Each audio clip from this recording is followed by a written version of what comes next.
Hi guys, तो आज की वीडियो में हम टेल्स ऑफ वेडिंग रिंग के एपिसोड नंबर 10 को कवर करने वाले हैं। कहानी की शुरुआत में सभी लड़कियां दिखाई जाती है जो कि काफी टाइम बाद भाई हॉट स्प्रिंग के पानी से नहा रही होती है और सभी को ना काफी ज्यादा अच्छा लगता है। और मैं वहाँ का ज्यादा कुछ इमेजेस आपको नहीं दिखाने वाला। और अभी वो लोग ना काउ गामिका की ओर जा रहे थे और वहाँ की दीवारें ना काफी ज्यादा ऊंची थी और साथ ही शाही सेना में ना उनको ज्वाइन भी करना था ताकि वो लोग एबिस किंग के आर्मी के साथ बैटल कर सके। और इसके बाद ना एलिवेस्टर उसको समझाने लगता है कि तुम्हें ना रिंग किंग की पावर्स का इस्तेमाल करना और तुम्हें किसी के प्यार में इतना मत गिर जाना कि आगे जाकर ना तुम्हें रिग्रेट करना पड़े या फिर कुछ प्रॉब्लम हो। और उसकी बातें सुनने के बाद ना सातो काफी ज्यादा हैरान हो जाता है और अभी सातो ने अपनी रिंग की तरफ देखता है और वो भी ना पहले से काफी ज्यादा स्ट्रॉन्ग हो गया था। और इसके बाद तभी हिमे आती है और बोलते हैं कि तुम्हें कैसा लग रहा है सातो। और सातो बोलता है कि काफी अच्छा। और सातो ना हिमे की तरफ ना वहाँ पे देखते रहता है और हिमे बोलते हैं कि तुम्हें कुछ हुआ है क्या। और वो बोलता है कि नहीं मुझे क्या होगा, मतलब कि मुझे भी बात लेने के लिए जाना है। और तभी हिमे बोलती है कि क्या मैं भी तुम्हारे साथ चल सकती हूँ। और ये सुनकर ना सातो काफी ज्यादा हैरान हो जाता है। और इसके बाद हिमे ना अपने दिल की बात बताने वाली होती है वहाँ पे सातो को, बट तभी कुछ लड़कियां वहाँ पे आ जाती है और रिंग किंग की ना काफी ज्यादा तारीफ करने लगती है। और सातो भी बताने लगता है यहाँ पे काफी ज्यादा क्राउड है, मतलब कि हम प्यार मोहब्बत की बातें तो यहाँ पे बिल्कुल भी नहीं कर पाएंगे। और हिमे बात करने लगता है कि हमें ना कोई ऐसी जगह ढूंढना होगा जहाँ पे ना बिल्कुल भी क्राउड ना हो। और इसके बाद वो सभी ना बोट के एक दूसरी जगह पे जाते हैं जहाँ से नेचर देखने में काफी ज्यादा कमाल का लग रहा था। और हिमे बताने लगता है कि अभी तुम्हें पता है ना कि यहाँ पे हम दोनों अकेले हैं। और इसके बाद वो दोनों ना ऐसे थोड़ी बहुत इधर उधर की बातें करते हैं और तभी सातो बोलता है कि फाइनली मैं ना एक मैन बन चुका हूँ। और हिमे बोलने लगता है कि आखिरकार ये किस तरीके की बातें हुई। और सातो बोलता है कि ऑब्वियस सी बात है, मतलब कि अभी तो मैं बन ही चुका हूँ ना। और वो बताने लगता है कि अभी तुम मेरे पास हो और तुम्हारी पावर्स भी मेरे पास है और उसकी मदद से हम एबिस किंग को हराएंगे और अपने वर्ल्ड में वापस जाएंगे और वहाँ पे एक हैप्पी लाइफ जिएंगे। और ये सारी बातें सुनकर ना हिमे को भी काफी ज्यादा अच्छा लगता है। और इसके बाद सातो ना शर्माते हुए बताने लगता है कि हिमे क्या तुम मेरे साथ कुछ टाइम स्पेंड करना चाहती हो, मतलब की रात के टाइम पे मुझे तुम्हें कुछ सरप्राइज देना है। और ये सुनकर हिमे को भी काफी ज्यादा अच्छा लगता है। और इसके बाद हमें नेफ्टिस और ग्रेनाइट दिखाया जाता है जो कि दोनों को देख रहे होते हैं उस टाइम पे। और ग्रेनाइट बताने लगते हैं कि वो दोनों एक साथ देखने में काफी ज्यादा अच्छे लगते हैं, बट थोड़ा सा जेलसी फील भी होता है, मतलब कि काश तो हमारे साथ भी उस तरीके से रह पाता। और नेफ्टिस बोलते हैं कि हाँ तुमने सही कहा। और इसके बाद ग्रेनाइट ना वहाँ से चली जाती है। और इसके बाद हमें ग्रेनाइट और एम्बर ना प्रैक्टिस करते हुए नजर आते हैं जहाँ पे ग्रेनाइट की स्पीड ना काफी ज्यादा बढ़ गया था। और वो एम्बर को बोलने लगता है कि मुझे ऐसा लगता है कि तुम काफी ज्यादा कमजोर हो गई हो। और एम्बर बोलते हैं कि मैं कमजोर नहीं हुई हूँ बल्कि तुम काफी ज्यादा पावरफुल हो गई हो। और इसके बाद तभी ग्रेनाइट के मदर फादर वहाँ पे आ जाते हैं और ये चीज देखकर ग्रेनाइट काफी हैरान होती है और बोलती है कि मॉम डैड आप दोनों यहाँ पे आ गए। और मदर बोलने लगते हैं कि कैसे नहीं आते, मतलब कि ऑब्वियस बात है तुम इतने महान बैटल में पार्ट लेने वाली हो और हम कैसे पीछे रह सकते हैं। और इसके बाद मदर फादर ना अगेन वहाँ पे बैटल करने के लिए रेडी हो जाते हैं, चेक करना चाहते थे कि कौन ज्यादा पावरफुल है। और ये सारी चीजें देखकर ना ग्रेनाइट अगेन काफी ज्यादा हैरान हो जाती है। और इसके बाद मोरियाना और बाकी लोग दिखाए जाते हैं जहाँ पे मोरियाना बताते हैं कि अभी ना मैं पार्टी करने के लिए जा रही हूँ और तुम लोगों को कमरे में जो भी कुछ करना ना तो वो कर सकते हो, मतलब कि तुम दोनों अकेले रहोगे। और लिटरली इसके बाद वो चली जाती है और सच में भाई वो दोनों ना कमरे में जाने का प्लान करते हैं। और कमरे में जाने के बाद क्या होता है इसके बारे में तो नहीं पता, बट हमें अगले दिन का सीन दिखाया जाता है जहाँ पे साफिर बोलने लगता है ग्रेनाइट और नेफ्टिस को कि तुम दोनों सोई नहीं थी क्या। और दोनों क्या था काफी ज्यादा खराब था और लिटरली उन दोनों ने एक तरह से हिमे और सातो को सब कुछ करते हुए देख लिया था और इस कारण ना काफी ज्यादा प्रेजेंट में शर्मा रहे होते हैं आखिरकार इसके बारे में कैसे ही बता सकते थे। और अभी फाइनली वो लोग ना मास आ गए थे, मतलब कि साफिर के गांव आ गए थे। और साफिर बताने लगता है कि तुम्हें भी मेरे साथ चलना पड़ेगा, मतलब कि तुम मेरे हस्बैंड हो और मेरे डैड तुमसे मिलना चाहते हैं एक तरह से। और डैड बताने लगता है कि तुमसे मिलकर काफी ज्यादा अच्छा लगा, मतलब कि काफी टाइम बाद मैं तुम्हें देख रहा हूँ और तुम काफी ज्यादा ग्रो कर गई हो। और साफिर बताने लगता है कि मैं तो काफी ज्यादा ग्रो कर गई, बट आपका क्या हुआ, मतलब कि आपके बच्चों की तरह क्यों खेलो, इस तरीके की हरकतें क्यों कर रहे हो। और इसके बाद तभी वहाँ पे सोफिया और मार्स भी आ जाता है और लिटरली वो वहाँ पे बधाई वाला काम देने के लिए आए थे, मतलब कि उनका ना बच्चा होने वाला था और वो सारी बातें बताते हैं। और ये सुनने के बाद जो डैड होता है वो तो काफी ज्यादा खुश हो जाते हैं और साथ ही अभी बाकी सभी लोग भी ना काफी ज्यादा खुश हो गए थे। और साथ ही सोफिया को ना काफी ज्यादा कांग्रेचुलेशन बोले थे, मतलब कि अभी का माहौल काफी ज्यादा चिल हो गया था, मतलब कि युद्ध से पहले की शांति थी एक तरह से आप कह सकते हो। और इसके बाद हमें सातो और मार्स आपस में बात करते हुए नजर आते हैं जहाँ पे सातो बोलने लगता है कि भाई तेरे ऊपर काफी ज्यादा जिम्मेदारी आ गई है। और मार्स बोलता है कि फिक्र मत कर, मतलब कि मैं फिर भी फाइनल बैटल में पार्ट लेने वाला हूँ। और सातो बोलने लगता है कि तुझे ऐसा नहीं करना, मतलब कि सोफिया की जिम्मेदारी है तेरे ऊपर और अब तो बच्चे की भी जिम्मेदारी होने वाली है। लेकिन उसके बाद भी ना मार्स उसकी बात नहीं माना था और तभी वहाँ पे साफिर आ जाती है और साफिर भी ना सेम बात बोलती है, मतलब कि एक तरह से जिम्मेदारी वाली बात, बट मार्स ना उसकी भी बात नहीं सुना था। और मार्स बताने लगता है कि मैं ना इस तरीके से डर के नहीं रहना चाहता, मतलब कि मैं तुम सभी की मदद करना चाहता हूँ ताकि मैं अपने बच्चे को एक नई लाइफ दे सकूँ, एक अच्छी लाइफ दे सकूँ जहाँ पे कोई भी एबिस किंग जैसा राक्षस नहीं होगा। और वो ना एग्जांपल देने लगता है कि सातो तुम भी तो हिमे के लिए कुछ भी करने के लिए तैयार हो जाते हो, सेम उसी तरीके से मैं भी सोफिया के लिए कुछ भी करने के लिए तैयार हो जाता हूँ। और अगर हमें कुछ हो जाता है एबिस किंग के हाथों तो मुझे पक्का भरोसा है कि हमारी फैमिली का ना कोई भी लाइफ नहीं बचेगा। और अभी ना साफिर भी ना मार्स की बातें समझ पा रही थी कि एक तरह से कैसे सोफिया को अच्छी लाइफ देना चाहता था। और वो ना सातो को भी समझाने लगता है कि तुमने क्या सोचा, जब तुम एबिस किंग के साथ बैटल करे तो उस टाइम पे तुम हिमे को अपने साथ रखोगे या फिर उसको पीछे छोड़ दोगे। और इसका आंसर एक तरह से सातो के पास भी नहीं था। और फाइनली अभी वो लोग ना वहाँ से जाने लगते हैं और सोफिया को ना वहीं पे छोड़ देते हैं। और अभी मार्स जो होता है ना वो अपनी वाइफ को ना गुड बाय करा होता है और सच में मूवमेंट काफी ज्यादा अच्छा था। और सोफिया भी इसी के बारे में बात करी होती है, मतलब कि हिमे कि तुम सही तो कर रहे हो ना, मतलब कि मार्स को यहीं पे रहने देना चाहिए। और सातो बोलता है कि मार्स अपनी फैमिली के बारे में सोच रहा है इसके लिए हमारे साथ जा रहा है। और अभी वो भी ना हिमे को काफी ज्यादा क्लोज कर लेता है और बोलता है कि मैं भी सभी को प्रोटेक्ट करूंगा। और हिमे को भी ना काफी ज्यादा अच्छा लगता है। और इसके बाद हमें एबिस किंग का सीन दिखाया जाता है जहाँ पे वही लेडी ने एबिस किंग को सारी चीजें बता रही होती है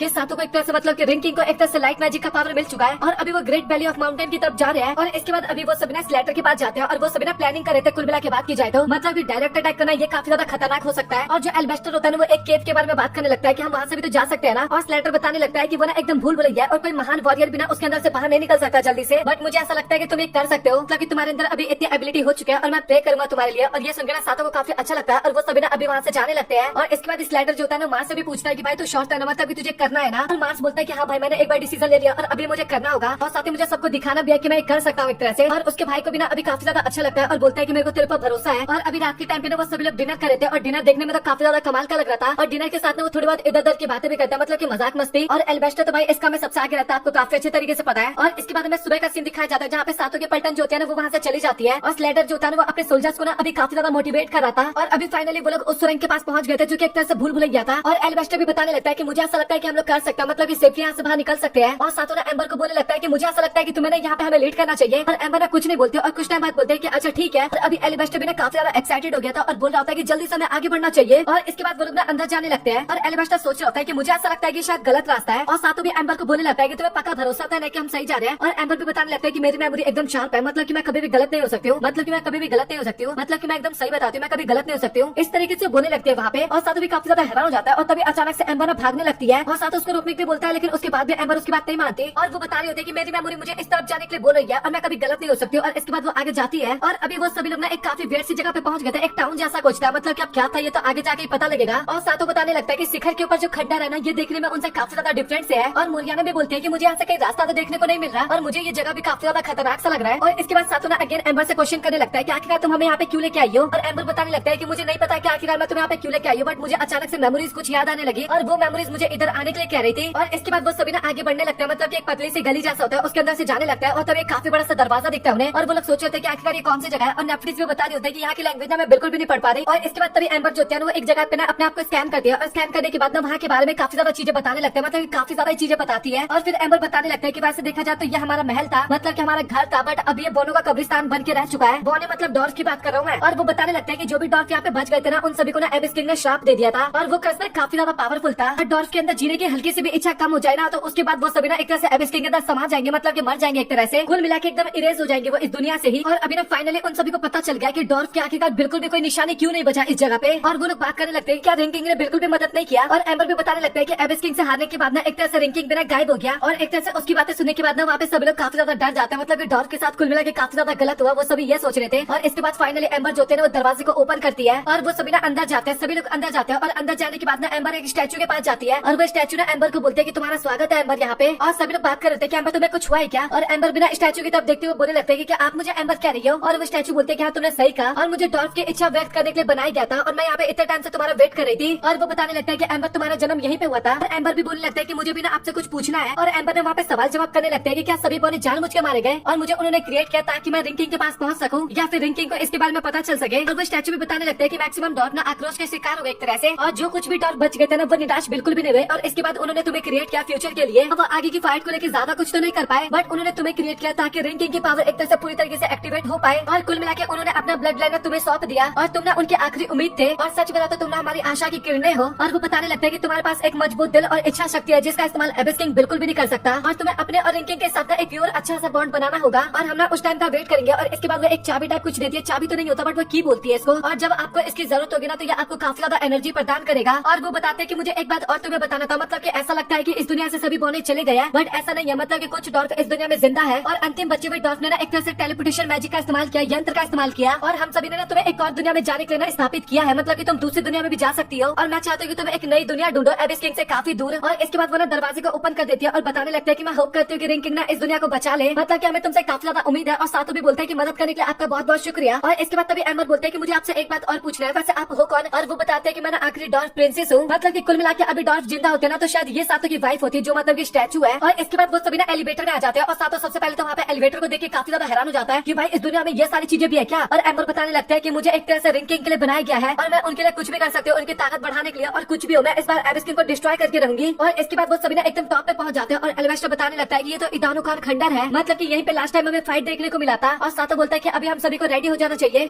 तो इसी के साथ ये एपिसोड यहाँ पे होता है खत्म। तो आप लोग कमेंट सेक्शन में बताओ कि आप लोगों को आज का एपिसोड कैसा लगा। तो मुझे ऐसा लगता है कि अगला एपिसोड काफी ज्यादा कमाल का होने वाला है। इसके ऊपर आप लोगों का क्या ओपिनियन है कमेंट सेक्शन में बताना। वीडियो पसंद आए वीडियो को लाइक कर देना, चैनल को सब्सक्राइब। मिलता है अगली वीडियो में, तब तक के लिए गुड बाय।